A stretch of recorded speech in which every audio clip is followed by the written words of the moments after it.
إيمانهم فإنهم غير ملومين فمن ابتغى وراء ذلك فأولئك هم العادون والذين هم لأماناتهم وعهدهم راعون والذين هم على صلواتهم يحافظون أولئك هم الوارثون الذين يرثون الفردوس هم فيها خالدون ولقد خلقنا الإنسان من سلالة من طين ثم جعلناه نطفة في قرار مكين ثم خلقنا النطفة علقة فخلقنا العلقة مضغة فخلقنا المضغة عظاما فكسونا العظام لحما ثم أنشأناه خلقا آخر فتبارك الله أحسن الخالقين ثم إنكم بعد ذلك لميتون ثم إنكم يوم القيامة تبعثون.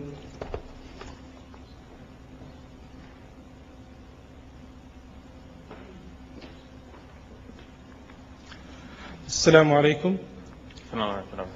Peace be with you. I would like to welcome you on behalf of the Islamic Society of the University of East Anglia. Today, we have the pleasure of having Sheikh Shabir Ally, who has come especially from Toronto, Canada, to speak to us. The subject of this evening lecture is Mathematical Miracles in the Quran, and this is the first of a series of 3 lectures which we hope will be very interesting and illuminating. These lectures are part of the first Islam awareness event on this campus, which is intended to improve understanding of Islam and to show how it can contribute positively, academically, culturally, and socially. And this is, we intend to attract both to the university and to the wider community around Norwich. I would like to say a few words of introduction about Sheikh Shabir Ally. Shabir Ally hails from other side of the Atlantic, where he lives with his wife and 4 children. He is the president of the Islamic Information and Dawah Center International based in Toronto, Canada. He has a BA in Religious Studies from Laurentian University in Canada. He is currently completing his master's degree with the Department of the Study of Religion at the University of Toronto. Brother Ali has served for many years as Imam and public speaker of Islam. He appears as a regular guest on a weekly television broadcast in Canada called Let the Quran Speak. He has represented Islam in many interfaith dialogues and debates. He has had fruitful dialogues with Dr. Joel Marcus and others. He has also debated with Dr. John Warwick Montgomery and the scholar of international repute, Dr. William Lane Craig. Shabir will inshallah speak for an hour. After this, there will be time for questions and answers. Before asking Brother Shabir to come in, just would like to mention that there are 2 exits, one from the right side and left side, if anything's emergency occur. So we would like to welcome Brother Shabir. So please, Brother Shabir, come in. Thank you.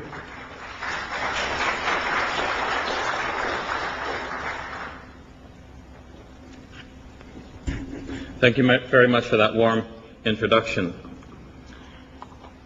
Now, the Quran has been studied for more than 1,000 years People have responded variously to the Quran. Some have responded with belief, some have responded with disbelief. In fact, the Quran indicates already that this will be the case.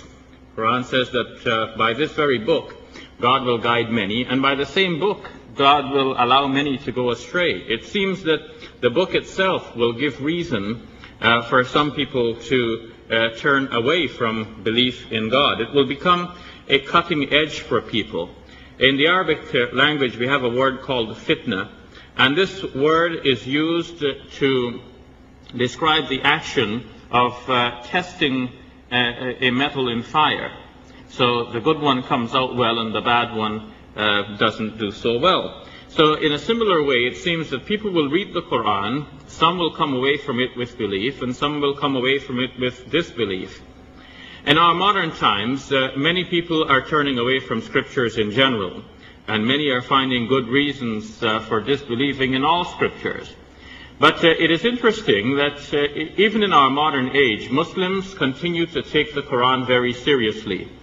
People who are educated in a variety of fields, they may be engineers, doctors, what have you, may also, in fact, take a very active interest in the Quran. A PhD in a variety of subjects may also be a memorizer of the entire Quran. So why is it then that the Quran continues to hold such an attraction for Muslims? Well, there are many reasons. Many have found, in fact, that in reading the Quran even today, the Quran turns out to be a reasonable book that could be respected, that could be followed even in our present time. More to the point, people have studied the Quran from a variety of angles, using their own fields of interests to guide them in studying the book. So people look for things that are of interest to them given their own particular fields. If someone sells shoes, one of the first things they do is look at your shoes. And if someone sells computers, when they come into your room, that's the first thing they'll notice, what sort of computer you have. So people with a varieties of interests have looked at the Quranic text and they have found things of interest to them. In particular, people who are scientists have found that the Quran has much to say regarding their own field. It seems that the Quran is describing a variety of physical observable phenomena, and these descriptions are of great interest to people who have a scientific background. A book written 1400 years ago, as the Quran certainly was, would be expected to reflect the ideas of its day, and would hardly be expected to coincide with modern scientific discoveries. And yet the Quran seems to do exactly that. There are statements in the Quran which, put in a simple manner, would have been understood at a basic level by the first addressees of the Quran. And at the same time, these same simple expressions seem to hint at knowledge which scientists are only now discovering. Now, it is not my subject tonight to go into details of all of these scientific correspondences or correspondence or correlation between Quranic statements and modern scientific discoveries. I want to focus more on the use of numbers in the Quran. But I'll just give you a couple of quick examples. First, from the idea that the universe is expanding. As you know, this is a firmly held modern theory. It has been in place since 1964, and it seems hardly likely that this will be shifted. In fact, at first this was resisted when it was first suggested in the late 1920s, when Edwin Hubble turned his telescope into the night sky. He saw that all of the stars and galaxies are moving away from each other at rapid speed. And to him there was one very good explanation for this, that the universe is expanding. And when I helped my kids with science fair experiments some years ago, I came across an analogy that would help to explain this very easily. What they've explained in some of these science fair textbooks is that if you take a balloon, a child's balloon, and you use a ballpoint pen to put a number of dots on it, and then you blow into the balloon, the dots will each move apart from every other dot. And the reason for the dots moving apart from each other, or away from each other, is the very fact that the space that contains them is somehow expanding. The balloon is expanding. So in a similar sense, the universe is expanding And that explains what Hubble had observed. But the idea that the universe is expanding was resisted by scientists for many decades, because if they admit that the universe is expanding, they will have to think back to a time when the universe was nothing. And if the universe was nothing, then the question remains, what gave rise to the universe? There would be no scientific explanation for that, and we would have to turn to religion and philosophy for an explanation of the origin of all things. Einstein worked into his equations what he called a cosmological constant to make it pretend that the universe is not expanding after all. And later on he looked back at that as his greatest blunder. So the universe is in fact expanding, and it was in 1964 that Penzias and Wilson won the Nobel Prize for their discovery of what is called cosmic background microwave radiation. That proved once and for all that the universe is expanding, because what they discovered was the remains, the radiation from that initial Big Bang explosion. And now, what if we find that the Quran already seems to hint at the expansion of the universe? In Surah 51, verse number 47, it says, وَالسَّمَاءَ بَنَيْنَاهَا بِأَيْدٍ وَإِنَّا لَمُوسِعُونَ. As for the universe, we have created it with power, and we are expanding it. Now, this was not quite understandable to early commentators. Some said that it is obvious that this means that God is putting more provisions into the earth or into the heavens. But of course, now we can see that it has a meaning that coincides with our modern scientific discoveries. The universe indeed is expanding. Now, if that is something quite big, what about something quite small and microscopic? The growth and development of the human embryo is a fascinating subject, and whether the Quran is speaking about the universe in general or the human being in particular and his place in that universe, the Quran's point is not to describe any of these, but to give us guidance. It is not a book of science to tell us how the heavens go, but it is a book of religion to tell us how to go to heaven. So its main point is to stress our humble position before the majestic creator of all of these things. And so to remind us of our position, the Quran often calls our attention to our humble beginnings. We developed from a tiny drop that grew into a thing that clings, and then into a chewed lump. It is interesting that the Arabic words for these various stages of growth and development, while reflecting the very earliest stages that could not be studied without the help of a microscope, correspond precisely to modern scientific descriptions. In fact, Dr. Keith Moore, from my city in Toronto, it has written textbooks that are studied in universities throughout the Western world on the subject of embryology. And he has proposed in one of his writings that the Quranic terminology should replace some of the scientific terminology that have been used for the various stages of human growth. So accurate, he finds, are the Quranic descriptions of the various stages.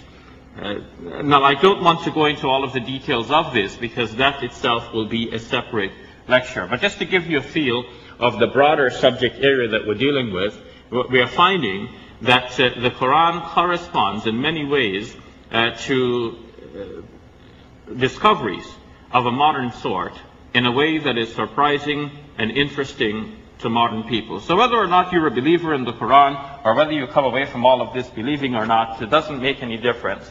It is important that we listen, that we learn, that we study for ourselves, and find out whether or not there is a whole new different area here of study that will lend more support to the idea that the Quran, in fact, is a book of divine origin. Now, the Quran was compiled into writing some 1400 years ago. The Prophet Muhammad, peace be upon him, was born in the year 570, and he began receiving revelations from God in the year 610. He continued to receive revelations a bit at a time, little segments, little portions, few lines at a time, maybe longer portions, for the next 22 to 23 years until he finally passed away. Within 2 years after his death, traditional reports have it that his successor prepared a compilation from all of the available written materials that were dictated by him during his lifetime, dictated by the Prophet during his lifetime, and also corroborated with the memorizers who had memorized the Quran during the Prophet's time. And so we have that book then eventually copied and sent to various parts of the Muslim Empire during the time of the third Caliph of Islam.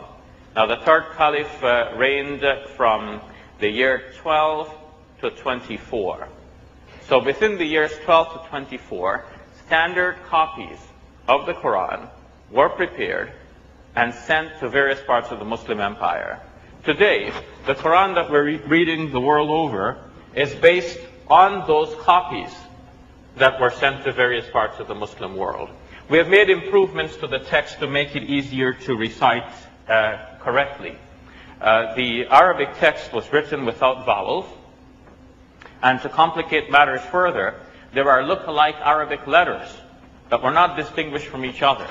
If we have a piece of writing in English handwriting, and we did not dot the I's and cross the T's, you can appreciate that I's will start to look like T's, and perhaps also like L's. In the Arabic language, the way it was initially written, letters looked like other letters.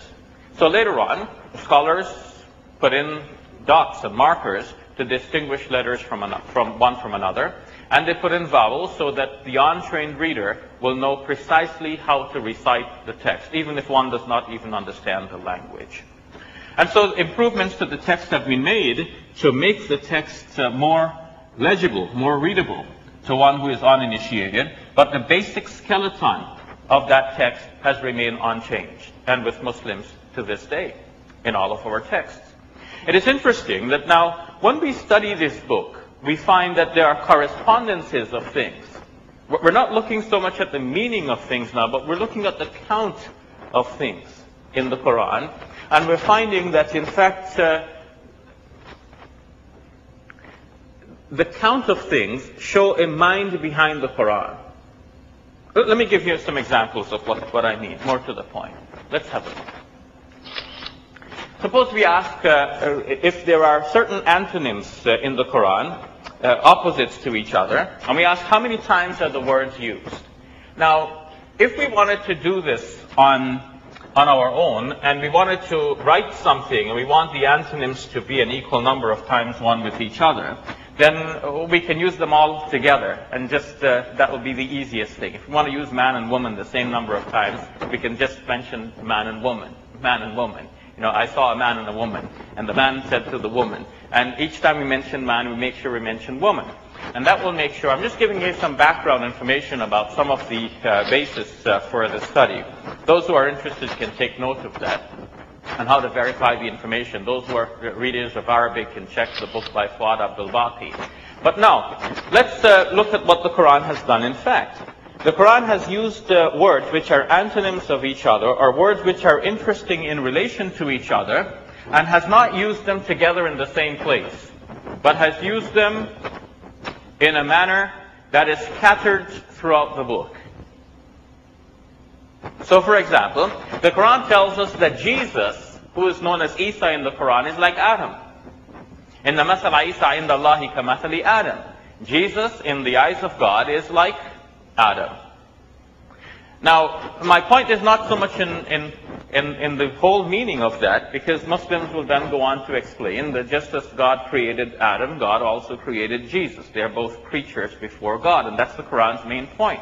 But isn't it interesting to also find out that Jesus is mentioned 25 times in the Quran, and also Adam is mentioned 25 times in the Quran. And so by looking at the Quran from this unique perspective, we are seeing in fact another way in which Jesus is like Adam.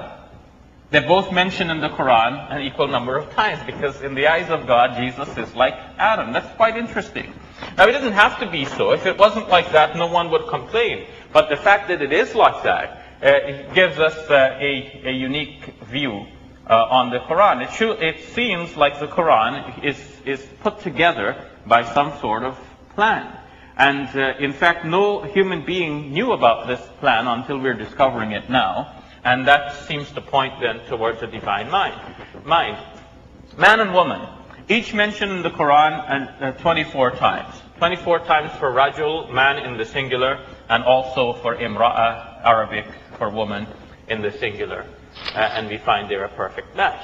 Now, shaitan or Satan, as is given in the Arabic, and angel, malaika, is used in the Quran, both words, an equal number of times. And again, they're not used together. So for one to do what the Prophet Muhammad did, reciting bits and pieces of the Quran over a period of 23 years, he would have to remember about that last bit. How many times have I mentioned Satan already, and how many times have I mentioned angel already? Keep a very close tab of it and make sure that he's getting both of them 68 times.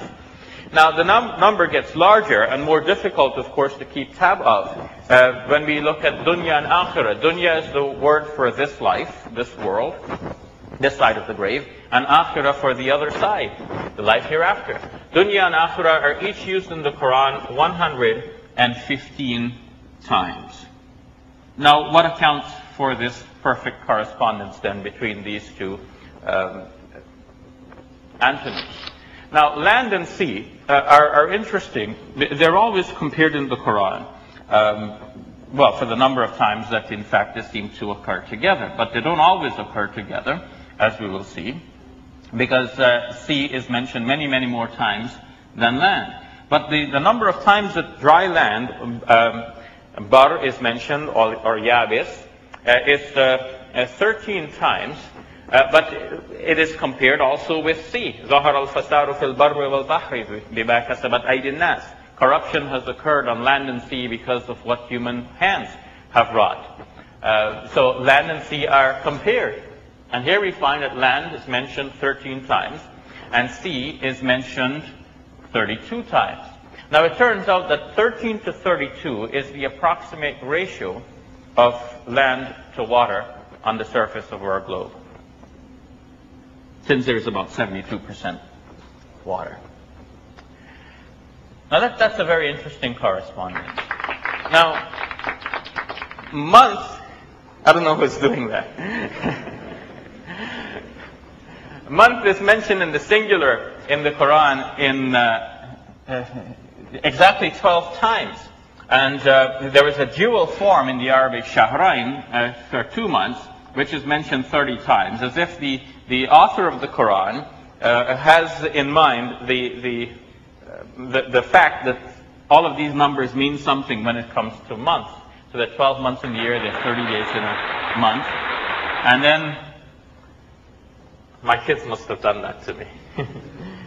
It is interesting that the word day in Arabic, yawm, in the singular, is mentioned in the Quran a number of times that is surprising. It's exactly 365 times.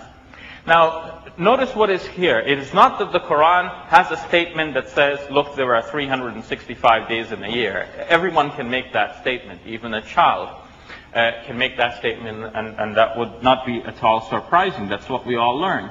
But what is surprising is if I pick up a book, any book, I pick up a book, and I ask, how many times is a word used in this book? I go to the index and look at the number of times the word is used. Now, if I look up the word day, and I find that it is used exactly 365 times, now I would say that this is surprising, because usually authors do not go about their business trying to make sure that they use a certain word a number of times. And if they did do it that way, then they might want to make that public. They're doing that for a reason. Or they may have some secret reason for doing that eventually we might come to understand.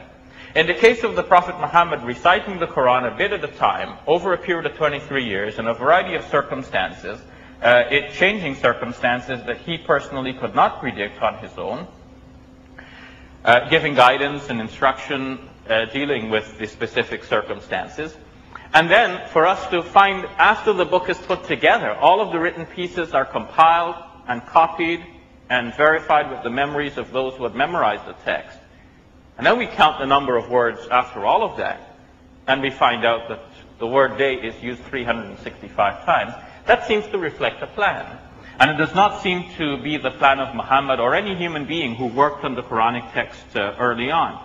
And it seems, therefore, that this is some evidence here of divine intervention, that the Quran, therefore, is given to us as the Word of God. Now there is more. It turns out that some other sorts of studies have been done on the Quran as well. And for this I rely on some studies done by Bassam Jarar of the Noon Center for Quranic Studies in Palestine. Now what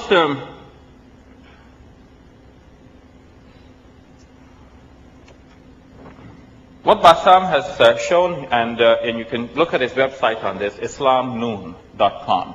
I wish I had written that for you so you can have a look. islamnoon.com. But let's have a look at what some of these findings are that he has shown. If you look at the chapter numbers in the Quran, the chapters go from 1 to 114. Now, that's simple, of course. You number chapters 1, 2, 3, 4. It turns out that there are 114 chapters of the Quran altogether. Now, the number of verses within each chapter seem to be there at random.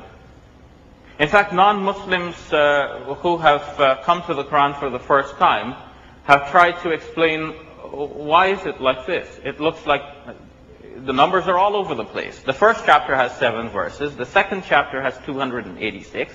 The third chapter has 200. The fourth chapter has 176. It looks like the numbers go up and down with no particular order. So some have said it looks like the Quran is arranged such that the longer surahs are put at the beginning and the shorter surahs are put at the end. And yet if we look at them throughout, we see that pattern is not uniform. So what then is the explanation for all of this? Is there some relationship of a numerical nature? Forget about meaning now for the moment. Is there a relationship between the absolute numbers of the chapters and the number of verses that each chapter contains? Now, sometimes we notice that, yes, there is a kind of a surprising relationship. As we notice here in the case of Surah Al-Hadid, that is the surah or the chapter of iron, that's chapter number 57. We see that the number of verses in that chapter are 20, the number is 29. And it turns out that the product of the chapter number and the number of verses within this chapter is 1,653. And it also turns out that the sum of numbers from 1 to 57 is 1,653. And of course, some of you math students may have already worked that out because there's a formula for computing the sum of a series of numbers. If the series of numbers ends with n, then the formula is n into n plus 1 over 2.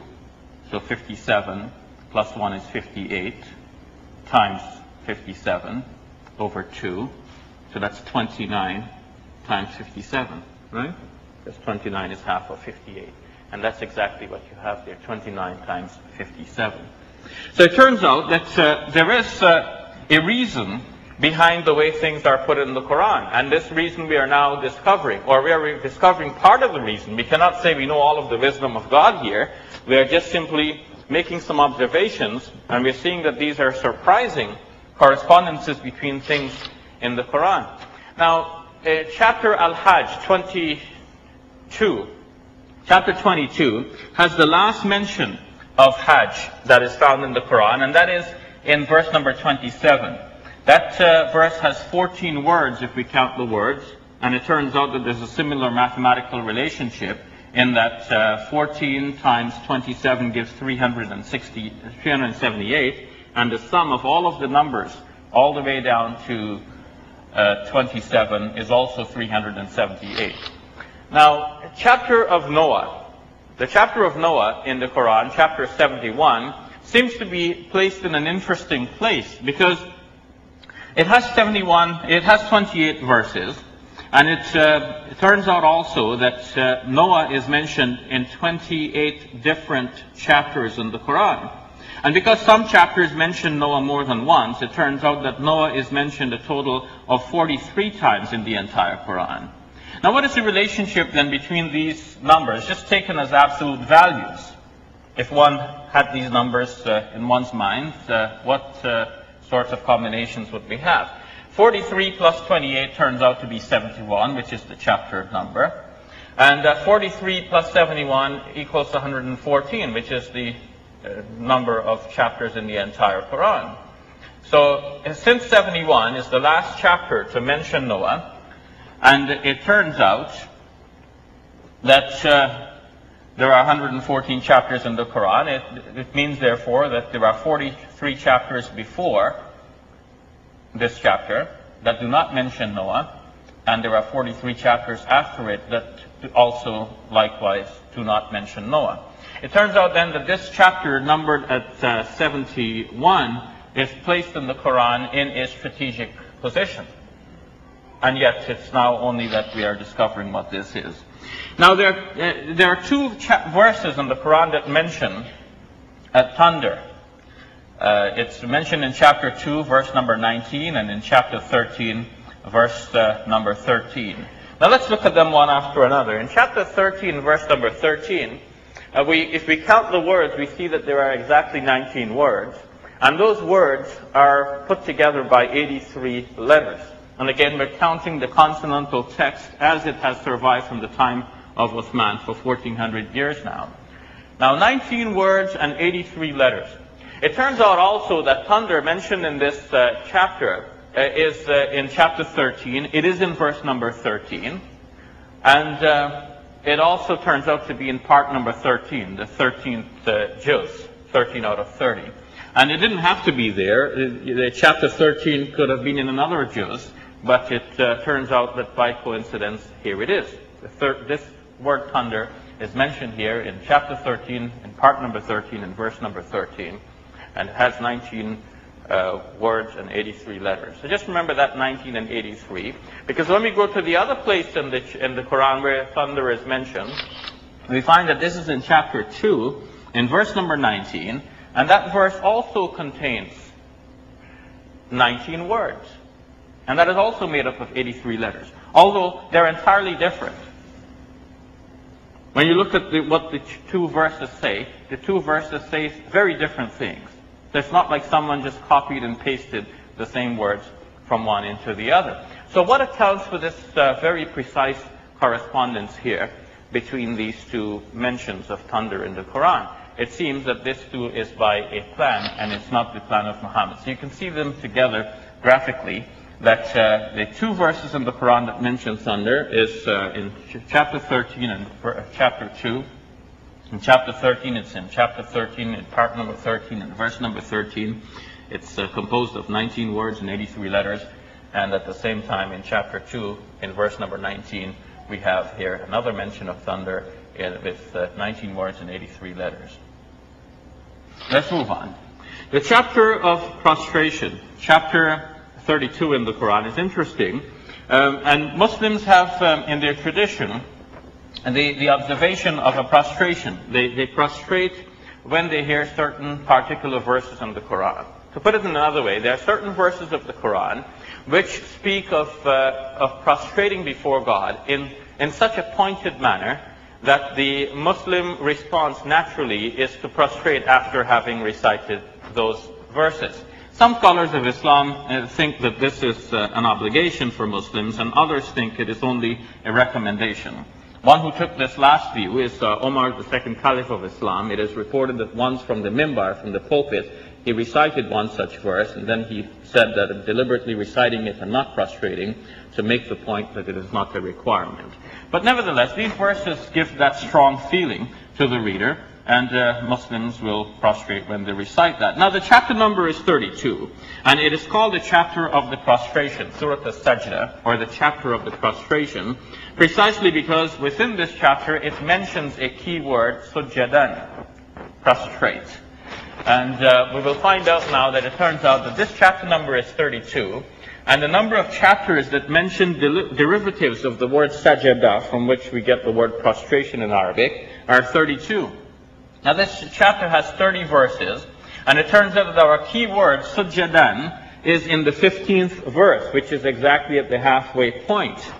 And that verse that mentions the prostration is composed of 15 words. It is verse number 15, composed of 15 words. And there are 15 such verses in the entire Quran. Some scholars think that there are only 14, but some others think that there are 15. And the full reference for that is given in Ahmad van Denver's book, Ulum al-Quran. So now, it turns out that this chapter contains 372 words altogether. And the word sujadan, which is our key word, is again at the halfway point when considered from this angle, because it is the 186th word. So that key word, sujadan, is at the halfway point in terms of the number of verses, because it's the 15th verse out of 30. And it's also at the halfway point in terms of the number of words in that chapter, because it is 186th out of 372. So, let's move on. Chapter An-Naml, or the ant, is an interesting chapter in the Quran for the story it tells about Solomon and so on. But we're looking now at a specific angle. We're not at the moment concerned with the meaning and the message of the Quran here. We're asking, is there a correspondence between the numbers of things that give rise to a suggestion that this is really the Word of God? Now, the chapter begins with the Arabic letters Ta and Sin, which I've given here simply as T and S for our English speaking persons in the audience. Now, nobody knows why this is there. You know, it's not T.S. Eliot, but it's the initial of something. What is it? And nobody knows. Muslim scholars can only resign themselves to saying that this is something mysterious. It is there. It's part of the Quran. We recite it, but we don't know what it means. The meaning is best left to God. And perhaps this is one way of God saying to people, look, the Quran is composed of simple letters like you use to compose any sort of rhetoric. And at the same time, the Quran is such a literary masterpiece that you cannot match the beauty and eloquence of the Quran. You have the building blocks, but you cannot do it. So nobody knows what that is. But at the same time, everyone agrees that it's not there without a purpose. So what is it? Now, we do notice something interesting about that, in that chapter, the number of Ta's are 27. And the number of Sins are 93. Now, it turns out that that chapter number is 27, and the number of verses in that chapter is 93. Now, nobody composes something and then counts how many letters they have used in that. And in fact, if you counted it in hindsight and found out that it is so, it would be quite marvelous. It would be quite interesting. So what we have then is the case of a book written 1400 years ago, and we're counting it later on, and we're looking at the counts of things, and we're finding them to match certain patterns, and that seems to suggest that a mind is behind the Quran. Now, chapter 9 and chapter 27 are bound to be connected in the minds of curious readers, because chapter 9 is the only chapter in the Quran that does not start with the standard formula, Bismillahir Rahmanir Rahim, which translated into English would be, in the name of God, the Beneficent, the Merciful. Now, the Quran begins like that in all of the chapters, except for chapter 9. And no one knows exactly why.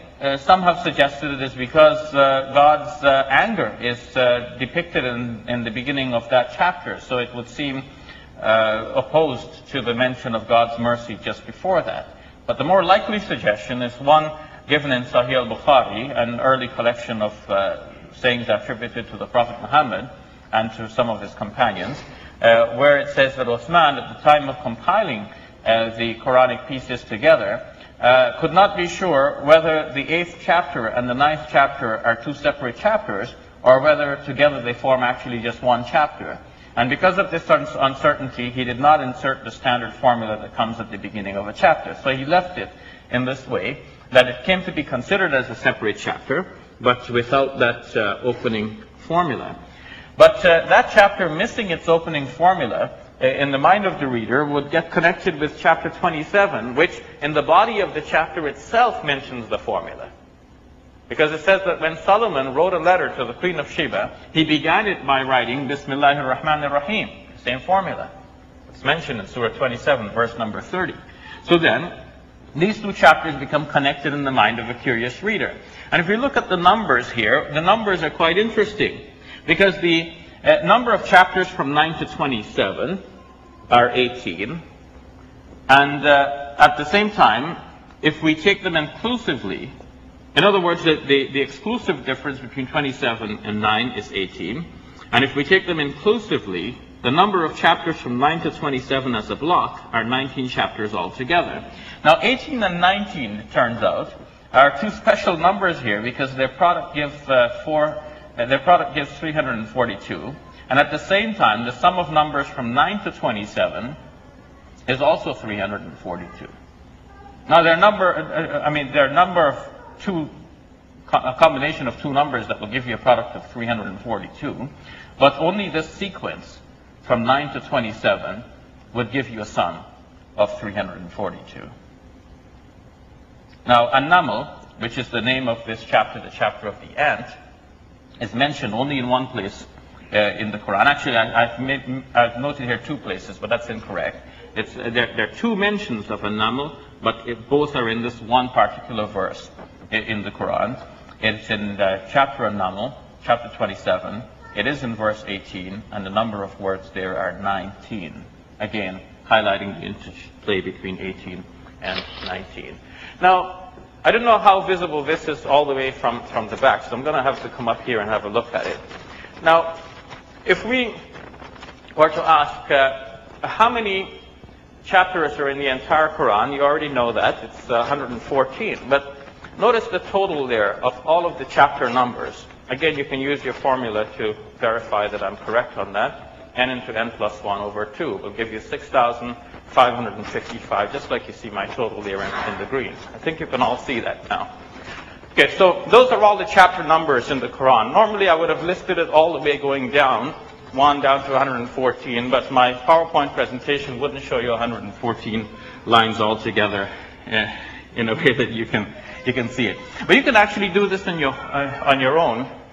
Open up a Microsoft Excel worksheet program and list all of the chapter numbers in the Quran, 1 down to 114, and hit summation at the end of that line, and you will, of course, get that same total, 6,555. Then go to every chapter in the Quran and find out how many verses are in that chapter. Now, in some Arabic text, it'll be given to you at the beginning. It said this is an ayah, either Makki or Madani, and it will tell you how many ayahs are there at the beginning. But most English texts do not do that, so you would have to go to the end of each chapter and find out what is the number of the last verse, and then make a separate column listing all of those. And you would see that chapter 1 has 7 verses, chapter 2 has 286, chapter 3 has 200, chapter 4 has 176, 120, 165, and so on. And I've snaked them, but you will have them all going down in a single column. And you'll find out that the total number of verses in the entire Quran is 6,236. Now, there are different ways of numbering and different ways of reciting the Quran and giving rise to different numbers. But this numbering system has become very standard in the Egyptian edition of the Quran prepared in 1924, and going back to early forms of recitation accredited to early scholars such as Hafs from Asim from the 2nd and 3rd centuries of Islam. So we have 6,236 verses. Now, before I go any further, maybe you might want to remember these numbers. So if you look back at the previous one, it was 6,555. That was the total of all of the chapter numbers in the entire Quran. You remember that number because it's 6,555. It's the kind of number you'd like to have for your telephone number, right? It's a 6,555. Okay, and then the total number of verses in the entire Quran is 6,236. And that too is easy to remember because you already remembered the 6 from the other previous number. And look what comes at the end. It's another 6. So your job is done. And in the middle you have 2 numbers which give you a product of 6. So just think 6, 2 3s are 6. And you got it, okay? So then, what happens now is that if you were to do this exercise, you will be surprised to find that if we were to take the total of the chapter numbers and the total number of verses in each chapter together, then you would have something that looks like this. All right, the number of chapters and the total number of verses in each chapter. It will appear quite jumbled. So if we simplify that, now if we take all of you have the chapter number and the verses in each chapter. Let me see if I'm making sense here. Now, take all of the chapters that give you an even result. So you have chapter 1 has 7 verses, chapter 2 has 286 verses, chapter 4 has 176 verses. So all of these will give you an even result. Now this is not really bringing that home, but I will explain. Let me see if another slide will help me here. Ignore the clapping and the cheering. Okay, none of this is doing what I want to explain. But I'll put it to you simply, and it will be clear. So you have made 2 columns. One of all of the chapter numbers in the Quran, and the total of that is 6,555. Now, you've made a list of all of the verses that are in each chapter, and you have found out that the total of that is 6,236. 6 2 3s are 6. Now, we want to know, is there a master plan that put all of these verse numbers in each chapter? In other words, how was it decided what number of verses go in each chapter? Now again, we don't know all of the wisdom of God, and we don't have all of the answers, but something interesting has been found. If you take the total of each chapter number with the number of verses within that chapter, you will get naturally 114 results. True? Now the results by themselves are not interesting until you analyze them. When you analyze them, you will find out that out of the 114 results, 57 of them are even numbers and 57 of them are odd numbers. Now, according to probability theory, that works out exactly right. So it's not entirely surprising. It is only surprising to the extent that it is so exact. Because if you toss a coin 114 times, according to probability theory, 57 times it'll come up heads and 57 times it'll come up tails. So that's not surprising. And yet one feels that perhaps it could have been 59 and 56 or something like this. Or 59 and 55. It doesn't have to be exactly 57 and 57. Why is it exactly so? But as I said, that's not so entirely surprising. So let's leave that alone. And just look at the numbers then in total. If you were to then continue your exercise on the Microsoft Excel worksheet program or any other worksheet program, if you were to take a list of all of your even number results and total them, you will see that your total of those 57 even number results is exactly 6,236. And that was your total of the number of verses in the entire Quran. What about the odd number results? The other 57 numbers, which are odd numbers in your results, if totaled, would come up to 6,555. So you have here a double coincidence. And it doesn't seem like this is by coincidence. It seems too much to credit to mere coincidence. So let's go over that again so you appreciate what has happened. What we've done is we've taken a book that was written some 1400 years ago. And we've listed all of the chapter numbers, which is a very simple exercise, and it's not unique to this book. Any book having 114 chapters will have it such that the total of all of the chapter numbers will be 6,555. Nothing surprising so far. And then we listed the number of verses in each chapter, which has been a puzzle for people. Why does a particular chapter have a particular number of verses? How is the Quran arranged? Is it from large verses down to the smaller verses, or how? It looks like the numbers are all over the place, as we saw. But is there a relationship between the chapter number and the number of verses within each chapter? Now we found that when we take the total of the chapter number and the number of verses within that chapter, we get 114 results, naturally, because you're doing 114 little sums. Out of the 114 results, we saw that 57 were even numbers and 57 were odd numbers. If we take just the even numbers and total those, we get the same number as the total number of verses in the entire Quran, and that came only from 57 chapters. And at the same time, if we took the 57 odd number results and totaled those, we got the same results, we got the same number as the total of all of the chapter numbers in the entire Quran. Now that's a double coincidence, and it's too much to credit to coincidence because the numbers are so large. If we work in similar jobs and we both get the same pay, then that's not such a great coincidence, because that's to be expected. But if we go out each on a spending spree, and I check my credit card bill at the end of the month, and you check yours at the end of the month, and they both have the same big, massive total that will make us cry, then something strange is going on in our world. And it looks like there is something here very strange about the Quran, and Muslims think they know the answer for that strangeness. They believe that this is a revelation from the Almighty God. Now let's see if there is something else that we can find here that is interesting. Now, in the Hebrew tradition,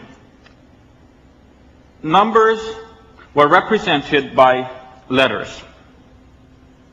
So, now, of course, in English, we're not accustomed to this because we have our Arabic numerals that we work with from 1 to 9 and to 0. It gives us an unlimited number of expressions. But the Hebrew language was not developed such. They had 22 letters in the Hebrew alphabet, and they used letters to represent numbers. And of course, sometimes we still use letters to represent numbers. We label things A, B, C, D, for example, instead of 1, 2, 3, 4. And in that case, we're using the letters A, B, C, D to represent the numbers 1, 2, 3, 4. But this was more common in the Hebrew language. And it was quite well known as well that people played with these numbers. In the Gospel according to Matthew, in chapter 1, in verse number 17, we are told that the genealogy of Jesus is such that you have from Abraham all the way down to Jesus, 42 generations. So Matthew tells us that there were 14 generations from Abraham to David, and then 14 generations from David to the Babylonian exile, and then 14 generations from the Babylonian exile all the way down to Jesus. Now scholars have compared the genealogy given by Matthew with that given in the books of Chronicles and in Genesis to see how Matthew has done with those names that are already known from the Old Testament. And they have found that Matthew did not include all of the names in the genealogical lists. Matthew has in fact tailored the list to give you precisely 14. So it is not that he discovered 14 and he just simply noted them down. Matthew has deliberately created the list so that you will have 3 sets of 14. And now they've asked why? Why would Matthew do this? Why would he omit names in order to give you this neat list? And the answer is that David, or Dawid in Hebrew is actually written without vowels, just as Arabic is, and it turns out that Dawid is written DVD. Dawid. And again, the letters have numerical values.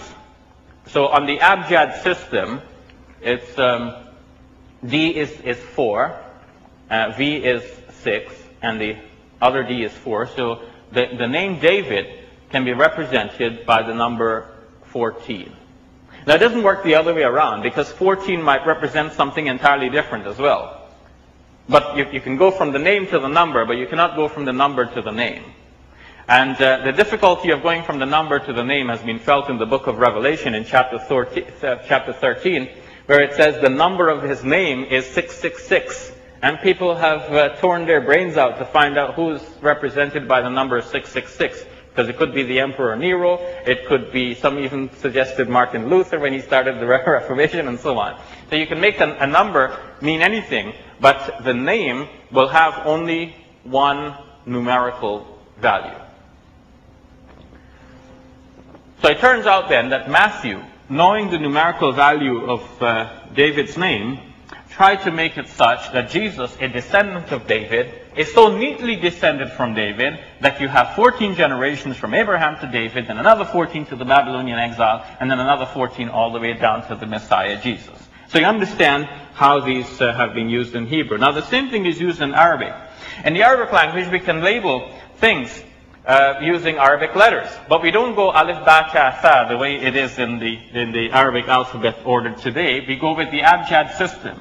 Now, of course, you are familiar with two different systems in English as well, because you have A, B, C, D as our usual sequence, and then you have the QWERTY keyboard, QWERTY. That's how your letters are arranged on your keyboard. That becomes a standard by itself. It turns out that based on the old Hebrew system, in which Dawood or David was numbered 14, you have the same thing.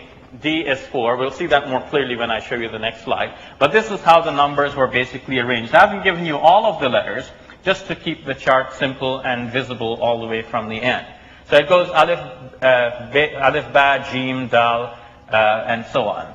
And people have constructed mnemonic words in order to help them remember the sequence. So it's abjad, hawaz, hoti, kalamun, and then it goes on, safas, and Qurshat and Davud, right? So you're laughing because you know this. So this is how you would label a thing in Arabic. When I first started learning Arabic, in fact, I asked one of my Arabic-speaking friends, why are the Arabic books always labeling things A, B, G, D? What's that? So he told me that's the equivalent of A, B, C, D. So A, B, G, D. He didn't know. And that's excusable. But then, it turns out then that this is how the numbers, this is how they're valued. We go from 1 all the way up to 9, and then we start with tens, we go up to 90, and then we go to the hundreds, and we go all the way to 900, and the last letter, the 28th letter of the Arabic alphabet, is, well, the 28th letter in this sequence would be labeled 1,000, and that would be the numerical values. So then, knowing this, it is easy for us to make some observations. Let's go back over it and make some observations. Remember we looked at Surah An-Naml. Remember that Surah An-Naml? And we said that it begins with, the Surah of the Ant, it begins with two mysterious letters, the T and the S, Ta and Sin. And we said that the Ta is used in that chapter exactly 27 times. And we saw that the Sin is used in that chapter exactly 93 times. Now what's 27 and 93? What is the sum of 27 and 93? Don't get your phone, brother. It's 120. 120. Yes, 120. Now what's Naml in this numerical value system? We can see all the letters down here from Kalamun. Noon is 50, Mim is 40, and Lam is 30. So we have 120. Naml is 120. So on that system, it looks like there was more meaning to things than at first meets the eye. Now, we looked at chapter 57, and we saw that chapter 57 in the Quran is the chapter of the iron, chapter al-Hadid, yes? Now, interesting. What is al-Hadid? Well, let's start with simple. Let's go Hadid. What's Hadid now in terms of this system? Hadid. So we have the Ha, which is 8. We have Dal, which is 4. That's 12. We have Ya somewhere. Ya is 10. What does that give us so far? 32. 22. And we have one more Dal at the end for 4. That's 26. Now what's 26 in terms of iron? The University of Sheffield has an interesting page in which they have given us details about the periodic table. And it turns out that 26 is the atomic number for iron. 26 is the atomic number of iron. So now, if Hadid is 26, what if we put the definite article, make it Al-Hadid, which is the name of the chapter? Alif is 1, and Lam is 30. That's 31 plus 26. How much? 57. And 57 is the number of Surah Al-Hadid. It's chapter number 57. So it turns out then that there are more ways of looking at the Quran than perhaps traditionally we have done. Bassam Jarar of the Noon Center for Quranic Studies has in fact shown us how this sort of work has been done with outside of the Quran, where numbers have been assigned to things. But I also picked up a book from our equivalent of the Barnes & Nobles, our chapters in Toronto. It's entitled The Universal History of Numbers by Georges Ifra, translated by Bellows, Harding, Wood, and Monk. Now, on page 244, the author gives us this number system, and then he shows us how in history people have used this, both in Hebrew and in Greek, and also now in Arabic to represent various things. For example, in Hebrew, someone composed this chronogram on a Jewish tombstone. So they say that the year 1 drop of dew on 5,000. Now, the one drop, the dew drop, in fact, is underlined to indicate that that represents a number. And if you were to take it literally, it means nothing, 1 drop of dew on 5,000. But once we give the numerical equivalent of 1 drop, it turns out to be 83, and the year is represented then as 83 on 5,000, meaning 5,083. Similarly, in the Arabic usage, we have the scholar Al-Biruni, who wanted to write the year 1335, so he composed a phrase which says in Arabic, Najatul Khalqi min al-Kufri bi Muhammad, that Muhammad saves the world from unbelief. And that is how he represented the year 1335. Now, Bassam Jarar from the Noon Center for Quranic Studies has given us some other examples on how Muslim scholars have used this. For example, when the Sultan Barquk, the Burji Mamluk king, died, the ruler Sultan died, it was said that he died fil mishmish in the apricot season. And fil mishmish turns out to be 801, and that was the way of saying that he died in the year 801. Mata fil mishmish. Yeah? And the poet Dalanjawi died, and his friend eulogized him by saying, Mata shi'ru ba'da. The poetry died after him. And it turns out that phrase works out to 1,123, and that was the year in which this man died, 1,123 of the Hijrah. Now, turning to the Quran, we have already seen some examples of where there is some correspondence of this sort, but Jarar gives us some other examples here as well. He says that the sacred mosque in Mecca, the Masjid al-Haram, is described in the Quran, in Surah 3, verse 96, as لَلَّذِي بِبَكَّةَ مُبَارَكَةً. لَلَّذِي بِبَكَّةَ مُبَارَكَةً. Now, the farthest mosque, the Masjid al-Aqsa, is also described by a certain phrase. It says, الَّذِي بَارَكْنَا حَوْلَهُ. So if you think of these two phrases, لَلَّذِي بِبَكَّةَ مُبَارَكَةً and الَّذِي بَارَكْنَا حَوْلَهُ, it turns out that both have the same jumal, the same total numerical value, which works out to 1,063. So there's some correspondence here between things. Now, Al-Masjid al-Aqsa has the numerical value of 361. And at the same time, Banu Israel has the same, the people of Israel have the same numerical value, 361. Bassam has also shown that when we look at the word Abiyad in the Quran, the word Abiyad, meaning white, has the numerical value 813.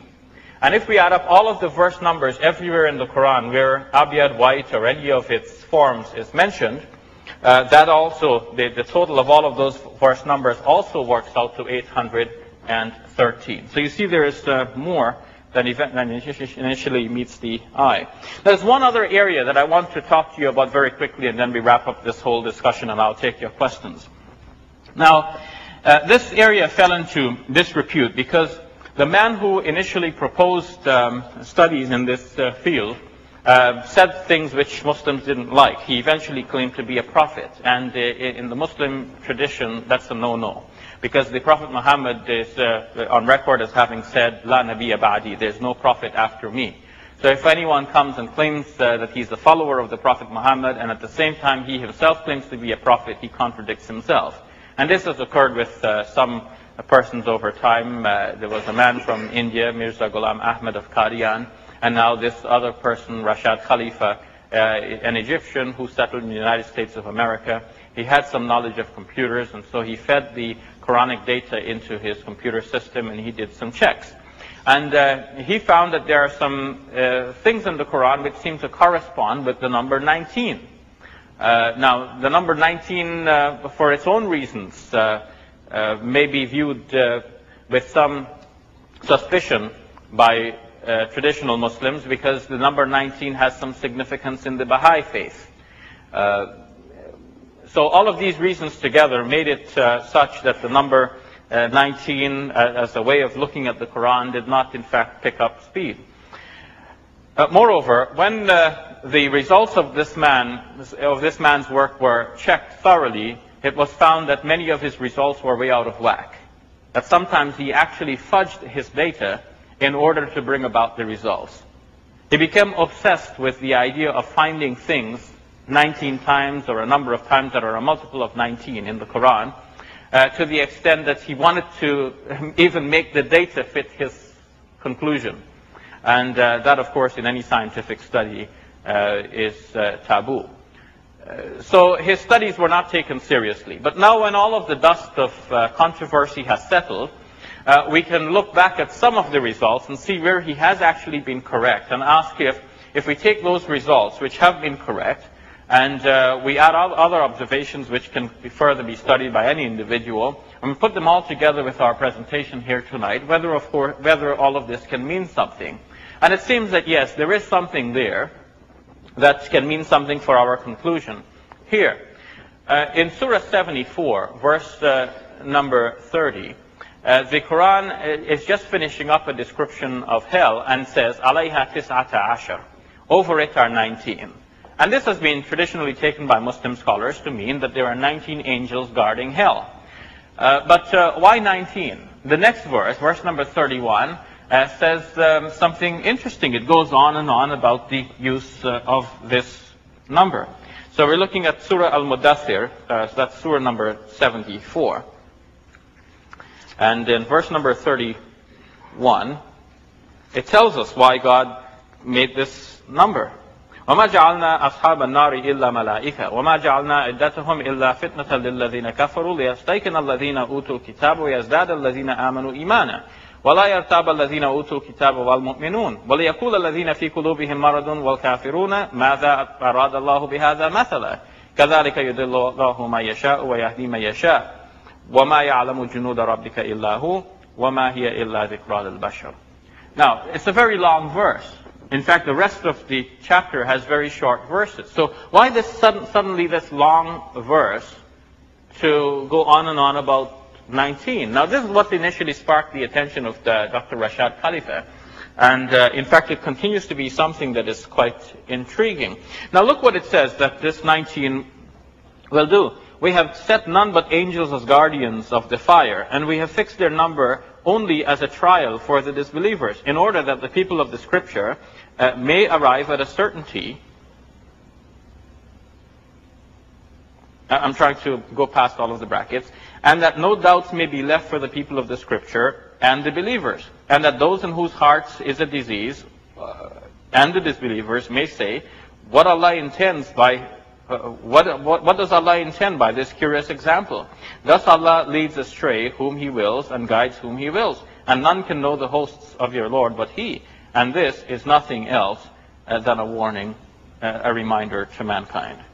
So this mention here of 19 will do a number of things. It will separate the wheat from the chaff. It will give certainty to the people of the Scripture. It will increase the believers in faith. It will remove any doubts from the people of the Scripture and also from the believers. Whereas on the other hand, others will be saying, what does God intend by this, by mentioning this? And this is the way that God guides some people and misguides some others. So the number 19 here is said to be something that's going to do something great. It's going to have a great effect. Why is not 19? Now, it is noted that the opening formula of the Quran, which we have mentioned before, as Bismillahir Rahmanir Rahim, traditionally has been written with 19 letters. Although it can be written with 22, but traditionally it has been written with exactly 19. Bismillahir Rahmanir Rahim. Look at the consonantal text, the way it was written in the time of Uthman radiallahu anh, with no shadda or anything. There are exactly 19 letters. And that is over the Quran. What else is 19 in the Quran? Now, it turns out that the first revelation given to the Prophet Muhammad, peace be upon him, is now found in chapter 96. Chapter 96 in the Quran. Now, anyone who studies the life of the Prophet Muhammad will come across a description of the first revelation that he received, how the angel came to him and directed him to read, and he said, I don't know how to read. Ma'ana biqari. And then eventually the angel tells him what to read. Iqra bismi rabbika alladhi khalaq. Khalaqal insana min alaq. Iqra wa rabbukal akram. Alladhi allama bil qalam. Allama al insana ma lam ya'lam. These words are now found in the first 5 verses of chapter 96. Because the Quran is arranged not according to the chronology of how it was revealed, but according to some other system, some of the wisdom of which we are now only discovering, as we have seen from our numerical study tonight. So, these verses now are found in chapter number 96. Chapter 96, it turns out, is the first of the last 19 chapters in the Quran. Because if this is chapter 96, it means there are 95 chapters that came before it. So 95 from 114 is exactly 19. This is one of 100 of the last. This is the first of the last 19 chapters. Now, how many verses are in this chapter? 19 verses.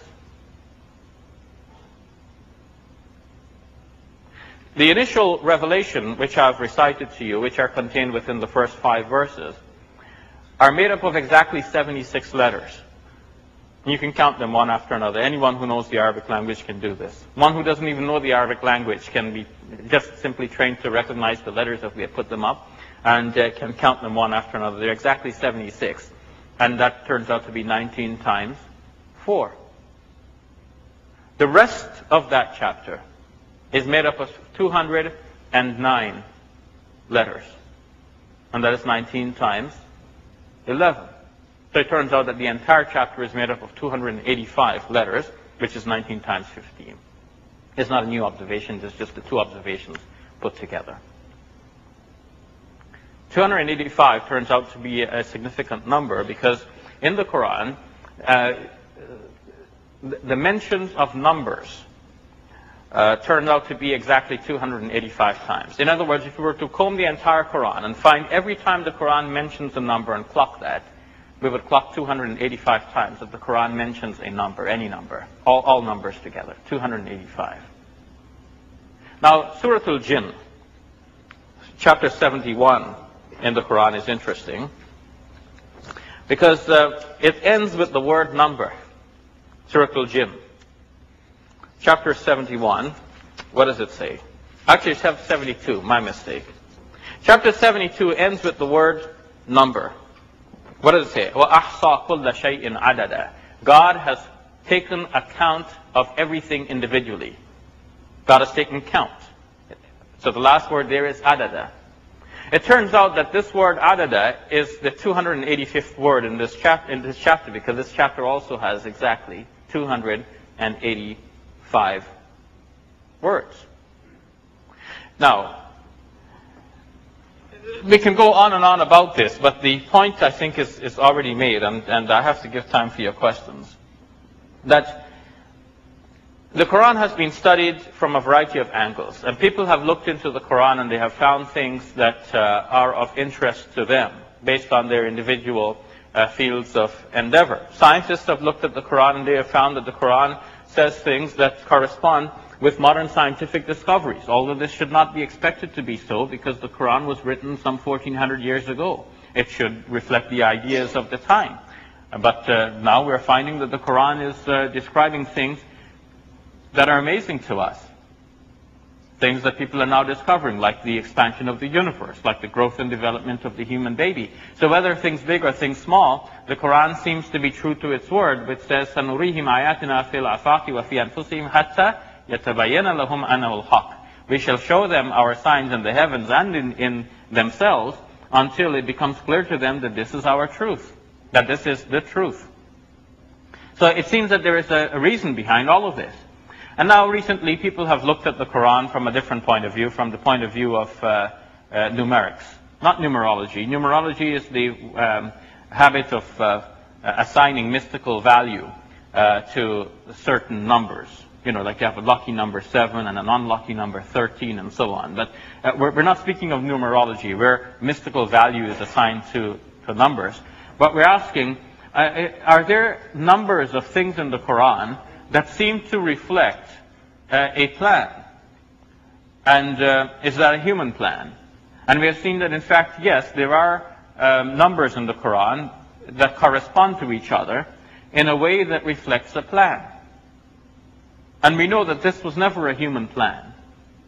And the best explanation for that is that this is by a divine plan that we are now discovering, and hence that the Quran is what it says it is. It is the Word of God.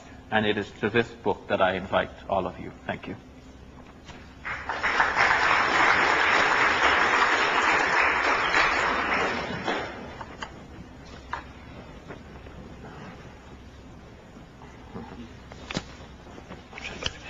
Thank you, Brother Shabir.